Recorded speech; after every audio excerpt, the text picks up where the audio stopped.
Madame la préfète, bonjour. Bonjour. Le 8 mars, c'est une journée spéciale à plus d'un titre. Il y a le renouvellement des exécutifs dans tous les districts du canton de Fribourg, mais également la journée internationale des droits de la femme. Vous qui êtes la première femme préfète élue dans le canton de Fribourg, qu'est-ce que cette journée elle évoque pour vous? Alors, c'est effectivement une grande journée pour le district, pour le canton. Il y a aussi les législatifs du canton qui seront renouvelés. Donc, toutes les autorités communales renouvelées. Le petit clin d'œil avec cette journée des droits de la femme, effectivement, est un joli clin d'œil parce que effectivement, il faut que les femmes s'engagent en politique, c'est important. Pourquoi? Parce que la politique doit représenter la population dans sa globalité et puis que sans femmes, ben, il manque gentiment la moitié de la population. Je suis pas du tout en train de dire qu'il n'y a pas de femmes en politique, il y en a de plus en plus aussi et c'est une bonne chose. Euh, mais c'est pas encore l'égalité parfaite qui non plus, qui n'a pas forcément de sens non plus, hein. C'est pas l'idée, mais c'est souhaitable qu'il y ait davantage de femmes en politique, au même titre que c'est souhaitable qu'il y ait des gens de tous les bords, de tous les types, pas que des personnes à la retraite, mais aussi des personnes qui travaillent, qui sont des jeunes, enfin, la population doit être représentée, toutes formes confondues. Voilà. Donc c'est ça que ça représente. Et comme première femme préfète, ben, c'est un joli clin d'œil, effectivement. Mais je suis pas sur la sellette le 8 mars. Ça sera plutôt à l'automne pour moi. Pour les personnes qui ne vous connaissent pas, est-ce que vous pourriez nous faire un curriculum VT Express? Qui est Lise-Marie Graden? Lise-Marie Graden aura bientôt 52 ans. Elle est curriculum vitae, juriste de formation, brevet d'avocat. J'ai travaillé au service de la justice un quasi l'entier de mon cursus professionnel, en commençant comme conseillère juridique, puis comme chef adjointe et comme chef de service. Élue préfète à l'automne 2021, donc je suis préfète depuis janvier 2022. Côté privé, ben, je suis maman de 3 enfants adultes, grand-maman de 2 petites puces de 2 ans et demi, et puis des jumelles. Et puis, j'ai grandi dans le Jura bernois, j'ai fait ma grande adolescence, mon début d'adulte dans le canton de Vaud, et je suis dans le canton de Fribourg depuis 1999. J'habite en ville depuis 2002.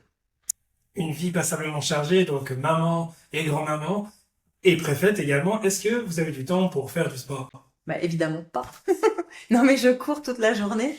Non, je fais malheureusement pas assez de sport. Les mauvaises langues diront que ça se remarque, mais je cours tout le temps dans la journée. Je prends pas l'ascenseur, comme ça fait un petit truc en plus. Et je me déplace à vélo parce que c'est plus rapide et ça fait quand même une certaine forme de sport. Je fais un petit peu de ski l'hiver. Non, je fais pas assez de sport. Quand je serai grande, j'en ferai plus. C'est important de bouger de toute manière, selon les moyens qu'on a. Effectivement, faut pas en faire une fixette non plus, sinon il y a plus de stress qu'autre chose. Et Bien. je bouge, je cours. On revient, si vous voulez bien, à cette journée du 8 mars, donc qui va être très importante pour de nombreuses et nombreux Fribourgeois. C'est le renouvellement des exécutifs et des législatifs, comme vous l'avez très justement dit. Cette année, peut-être que c'est parce que je suis ciblé sur les réseaux sociaux, mais je me rends compte que il y a un acteur supplémentaire en plus des personnes sur le terrain, du bouche-oreille, c'est les commentaires qu'on trouve sur les réseaux sociaux. Est-ce que c'est pareil maintenant de faire campagne en 2026 que ça l'était peut-être en 2020, en 2021 pour une réélection? Là, je pense effectivement que la place des réseaux sociaux est plus importante. En 21, on les avait déjà, hein, mais maintenant ça prend plus de place. Les langues se délient de plus en plus, pas forcément pour le mieux honnêtement, parce qu'on est caché derrière des pseudos et on se permet de grandes affirmations. On sait toujours tout ce qui va pas, mais il y a très très peu de propositions de solutions. Là, je parle pas des gens en campagne, mais des gens qui précisément critiquent les campagnes ou critiquent les élus, quel que soit le bord auquel ils appartiennent. Et je pense effectivement que c'est délicat parce que les langues, enfin les commentaires sont de plus en plus virulents. On pourrait presque parler un petit peu de radicalisation et c'est vraiment dommage parce que c'est pas comme ça qu'on trouve des solutions qui sont utiles à la population au sens large. Donc, faire campagne, c'est une chose, on doit être sur le terrain, on doit se montrer ce que font passablement de ces personnes candidates. On doit quand même aussi publier certaines choses. Les programmes politiques, ben, c'est des idées qu'on propose de mettre en œuvre, mais c'est souvent quand même des grandes lignes. Les réseaux sociaux ont tendance à piquer les gens sur des détails ou à monter des détails en épingle. Et, euh, et je pense que c'est compliqué. Je pense que plus que simplement de faire campagne, je pense que de faire de la politique, respectivement d'assumer un rôle de politicien, c'est de plus en plus compliqué. Et puis, ben, on ne peut pas faire autrement. Sans élus, les institutions ne fonctionnent pas et ça va plus. Il faut des élus.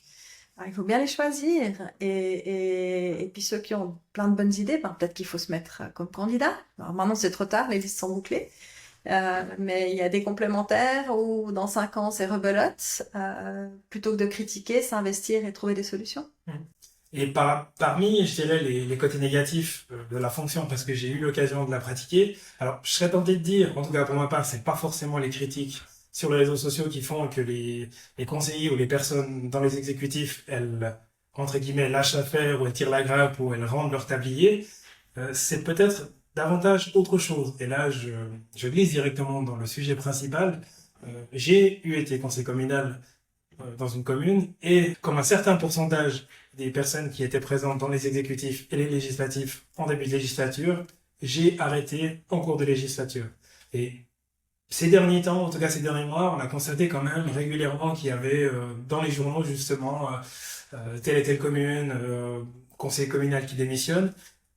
Qu'est-ce qui fait, ou en tout cas, est-ce qu'on a des pistes d'explication qui peuvent expliquer pourquoi est-ce qu'il y a de plus en plus de monde qui rend leur tablier avant la fin de la législature?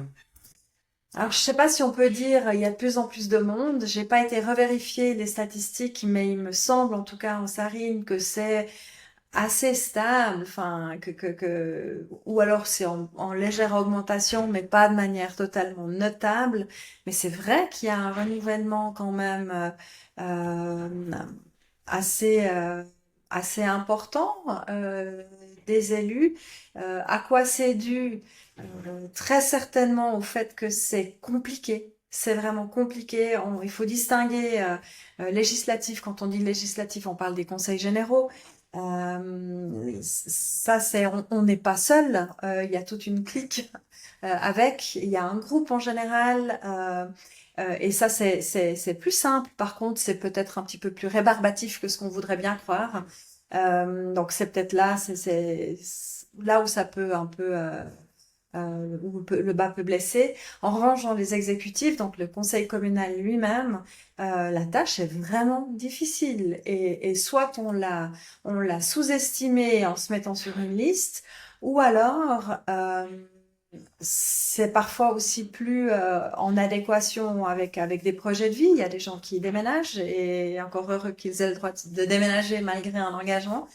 Euh, il y a des fois, ben, on s'est pas rendu compte de l'ampleur de la tâche, et puis finalement, on n'arrive pas à trouver l'organisation qui permette de la poursuivre à satisfaction personnelle. Alors il y a tous les profils, hein. Il y a ceux qui se disent, ben, j'en fais un peu moins et puis je continue.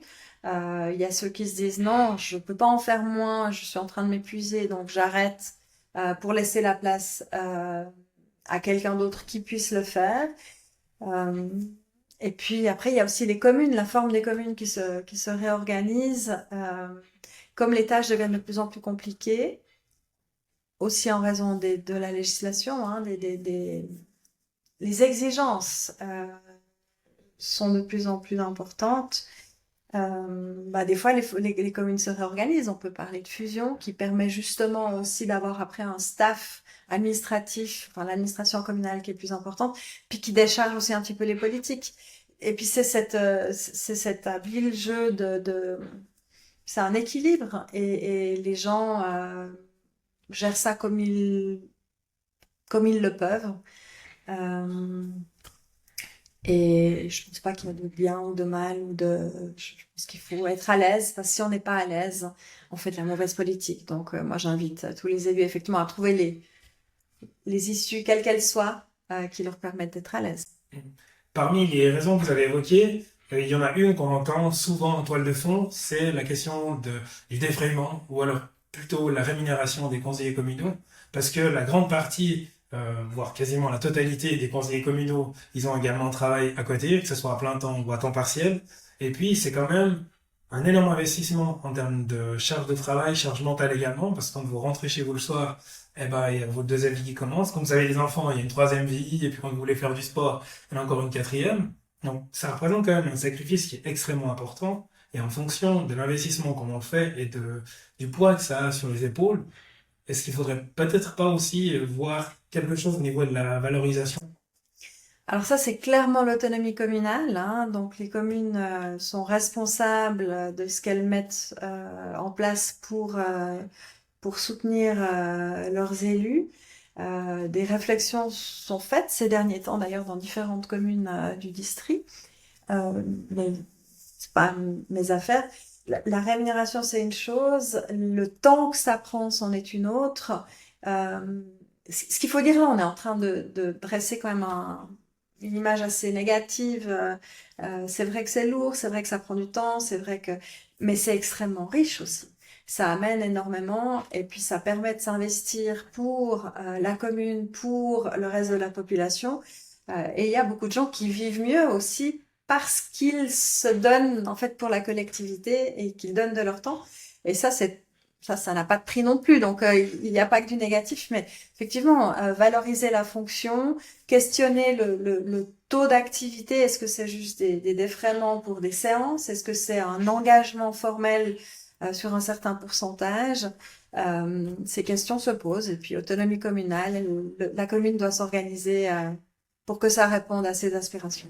Parlons justement de choses davantage positives. Vous l'avez très justement dit, les listes sont bouclées pour les élections du 8 mars, mais il y a la possibilité de s'engager au sein des collectivités, donc faire partie des groupes de travail, des différentes commissions qui vont très certainement rechercher des nouveaux membres. Mais avant de parler de ça, si on dresse peut-être le portrait robot du citoyen qui va se dire justement, je vais me lancer en politique et puis je vais apporter ma pierre à l'édifice. Ça serait qui? Ce portrait robot n'existe pas. Ou alors c'est les fameux monsieur, madame, hein, parce que n'importe qui en fait peut être ce citoyen ou cette citoyenne qui fait de la politique. Et encore faire de la politique en soi, ça veut rien dire, parce que de mon point de vue, quand on est engagé dans un comité d'une association sportive, on fait de la politique. Alors c'est pas de la politique partisane, on n'est pas en train de défendre des idées de gauche ou de droite, mais on s'implique pour la société et on fait avancer un projet collectif. Pour moi, ça, c'est faire de la politique. Donc, idéalement, le portrait robot, c'est Barba Papa, multiforme, multicouleur, avec ou sans poil. Enfin, c'est vraiment homme-femme. Et ça prend la forme que ça doit prendre sur le moment. Et ça s'adapte aussi en fonction des nécessités de la commune et puis de l'évolution de la société. Mais vraiment, mon souhait, et puis on revient à la première question que vous posiez sur justement cette journée des femmes, mon souhait, c'est que tout le monde puisse être représenté. Si on a finalement, parce que c'est compliqué, puis parce que ça prend du temps, que des gens expérimentés à la retraite, super, mais ça représente pas la population, parce que l'essentiel de la population n'est pas à la retraite, parce que, enfin voilà. Donc il faut des jeunes, il faut des personnes de la vie active, il faut des personnes retraitées aussi, c'est important.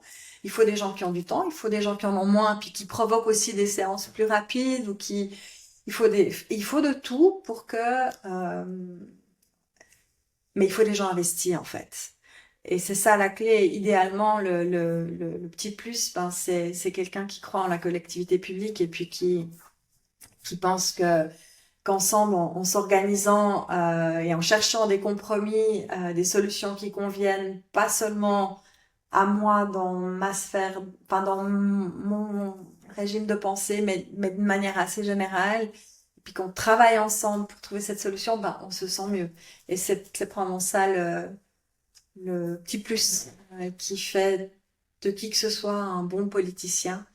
Et encore une fois, effectivement, les listes sont bouclées, mais l'engagement politique, il est encore ouvert. Si c'est un peu une politique partisane, une politique justement dans le cadre d'une commune, oui, il y a ces différentes commissions. Il y a des groupes de travail dans les différents partis pour aussi réfléchir, et il y a plein d'autres manières d'avoir un engagement citoyen. Il y a des démarches participatives, et puis il y a tout l'engagement effectivement en marge des clubs de sport où c'est essentiel de s'investir. Et vraiment, pour moi, ça, c'est aussi faire de la politique. Et c'est tout aussi important. On va venir maintenant sur les missions de la préfecture. Comment est-ce que la préfecture, elle vient en aide et elle assiste les communes? Je faisais la boutade justement de la première interaction avec la préfecture qui consistait en une amende. Mais pour avoir été dans un exécutif, j'ai pu me rendre compte que vous êtes la présidente de passablement d'associations. Donc, alors, vous chapeautez passablement d'actions, mais quels sont les rôles et les missions de la préfecture vis-à-vis des communes? Alors, c'est pas que vis-à-vis des communes, on a établi une petite brochure, toutes les préfectures, qui liste un petit peu les différentes tâches. Et dedans, on peut y lire les 5 piliers de cette action préfectorale, où on a 5 grandes catégories de tâches. Parce que si je vous les énumère toutes, on en a encore. Enfin, la course aura été beaucoup trop longue pour vos auditeurs.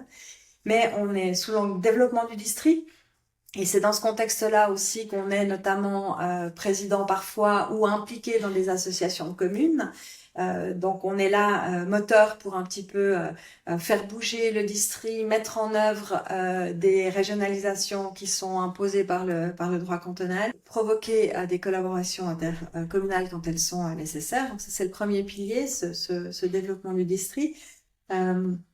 Le deuxième, on a une autorité en matière de construction, où effectivement on délivre les permis de construire en procédure ordinaire. Et puis on fait aussi la police des constructions. Donc quand c'est pas fait correctement, on intervient, on demande la rectification, voire on gronde. Quand c'est voilà, ça fait partie du côté qui est moins apprécié. Il y a le troisième volet qui est l'autorité de surveillance des communes. Où effectivement là on est appelé, la première tâche pour moi de cette autorité de surveillance c'est de conseiller les communes, mais on est aussi là pour garantir le fait que les communes sont administrées de manière en bonne administration, et on intervient si une commune dysfonctionne avec toute une mesure de différentes mesures possibles, la dernière étant l'ouverture d'une enquête administrative, mais au préalable, il y a tous les conseils qu'on donne, et on en donne beaucoup. Et puis, il y a ces instructions préalables où on se renseigne un petit peu plus pour essayer d'aiguiller un petit peu. Quatrième volet, c'est autorité de juridiction pénale et administrative, où là, on rend les fameuses amendes qui en fait sont la conclusion d'une ordonnance pénale. Vous parliez, vous, d'une amende pour une rupture de mise à ban, donc vous vous êtes mal parqué. Si vous vous étiez bien parqué, il n'y aurait pas eu d'amende. Mais bref, donc des ordonnances pénales, que ce soit pour des mises à ban ou bien des petits accidents ou des excès de vitesse pas trop importants. Quand c'est plus important, c'est au ministère public. Ou alors administrative, où là on est autorité de recours sur les décisions des communes. Donc on intervient quand un citoyen fait recours sur une décision en tranche. Enfin, on a une autorité d'ordre public et de sécurité. Et dans ce contexte-là aussi, on délivre passablement d'autorisations en marche, par exemple, des manifestations où on va délivrer certaines patentes, les patentes B+, ou les patentes K pour des manifestations temporaires, ou alors permis de chasse, permis de pêche, ce genre de choses. Donc ça, c'est les gros volets. Pour les détails, site internet des préfectures, ou alors ce petit fascicule très joli. Il y en a un par district. Voilà. Maintenant, si vous me posez la question, ça c'est la théorie de base. Ben, si vous me demandez en quoi un citoyen peut être intéressé par la préfecture en direct, ben, je vais vous dire qu'on va statuer sur un permis de construire en procédure ordinaire, qu'on va autoriser une manifestation, qu'on va, cas échéant, rendre une ordonnance pénale en matière justement de mise à mort ou d'excès de vitesse. On va rendre ces décisions aussi. Donc, où un citoyen fait recours sur une décision communale, ça peut être sur une taxe ou bien sur un permis de construire en procédure simplifiée, ou bien sur des frais scolaires, par exemple, ou des absents scolaires. On va tenter des conciliations dans toutes les histoires de plaintes pénales. Il y a une conciliation qui se fait à la préfecture. On va assermenter les élus communaux. Donc là, c'est aussi des citoyens. Hein. Tous ces nouveaux élus sarinois, il y aura quand même 182 conseillers communaux et 412 conseillers généraux, nouvellement élus le 8 mars prochain, ou au deuxième tour, je crois que c'est le 29 mars. Et là, qu'on l'ait déjà été cette législature ou pas, c'est égal. Tout le monde remplit, enfin tout le monde est nouveau, entre guillemets, et passe par une assermentation. Donc ça, c'est aussi la préfecture qui fait. On délivre des permis de chasse, des permis de pêche, et puis on autorise des systèmes de vidéosurveillance. Donc ça, c'est vraiment les thématiques où le citoyen a vraiment peut avoir affaire avec la préfecture. On entend de plus en plus maintenant dire que la marge de manœuvre des communes elle est de plus en plus réduite. Donc voilà, il y a on a l'impression que on dissèque un peu les prérogatives au niveau des communes, on leur laisse finalement que les charges et entre guillemets le sale boulot. Voilà. L'idée c'est pas de dépeindre à nouveau une image négative, mais si on fait un état des lieux des prérogatives d'un exécutif communal, quels sont les champs d'action, quel est le périmètre d'action d'un exécutif et d'un législatif au sein d'une commune? Alors, on voit bien que vous étiez élu communal, vous auriez été élu cantonal, vous auriez pas le même discours. Effectivement, les communes se plaignent d'avoir de moins en moins de compétences. C'est pas tout à fait juste. Dans le système juridique suisse, il y a les communes, il y a les cantons et la confédération. On n'a pas encore institué, et puis c'est pas l'idée pour l'instant, mais le niveau régional comme étant réellement responsable d'une tâche. Donc, les tâches, en gros, elles sont communales ou cantonales.